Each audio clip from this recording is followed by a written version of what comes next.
Welcome to the Eric Avisar Show. Had another fantastic time at Big Wang's in Los Angeles. If you want to catch a Virginia Tech football game and you're in the LA area, come check out Big Wang's. We have an awesome time there.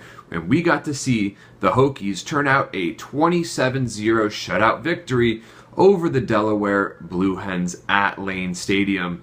And, the Hokie offense was pretty anemic coming out of the gate. Of course, Virginia Tech did not score an offensive touchdown in the first half until there was 2 minutes left, when, surprise, surprise, Trayvon McMillan scored a touchdown grab from Josh Jackson, who went 16 of 18 for 222 yards and 2 touchdowns with no interceptions.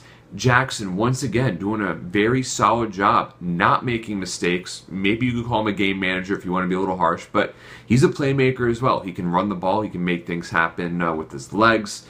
He's making the right decisions, so it's very nice to see him replacing Gerard Evans like this. You know, a lot of people were talking about this being a rebuilding year coming in for Virginia Tech. Well, guess what? The Hokies now, 16th in the nation, I believe? This is a reloading year, and it is getting better and better. You know, what really got the crowd going, got the whole team going, was Greg Stroman's 61-yard punt return touchdown.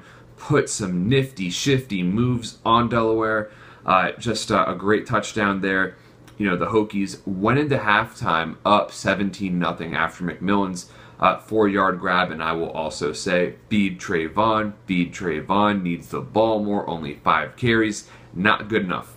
But the Hokies, 17 up going to halftime, had to be feeling good going into the second half. And look, the lunch pail defense did its job. Some fantastic individual defensive performances from a unit that always works well as a team. You know, Tremaine Edmonds had 14 tackles, 4 tackles for loss, and 1.5 sacks. Mook Reynolds had 11 tackles and 1 sack, and Reggie Floyd adding in 10 tackles of his own.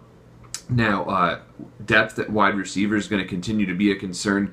Cam Phillips, absolutely crucial for the Hokies' passing attack, made a fantastic touchdown reception. I thought he fought off some pass interference when he caught his ball in the end zone. 6 catches, 90 yards with his score, but he also lost a fumble. So Cam, whatever you can do to make those hands more reliable, do it. It's got to be done.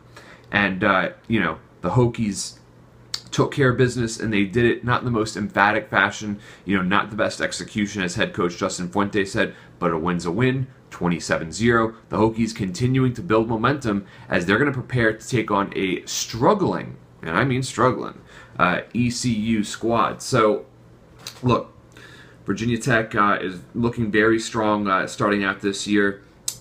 Justin Fuente continues to have this program working in the right direction. Also pretty obvious that we have, many rising NFL players coming out of this team. I mean, Tim Settle, the big kahuna, was glad to see that his injury last week he suffered against West Virginia, not too serious. So, Tremaine Edmonds, he's going to be playing on Sundays. I think the same thing can be said for Mook Reynolds, Greg Stroman. So we're going to continue to attract great talent to Virginia Tech.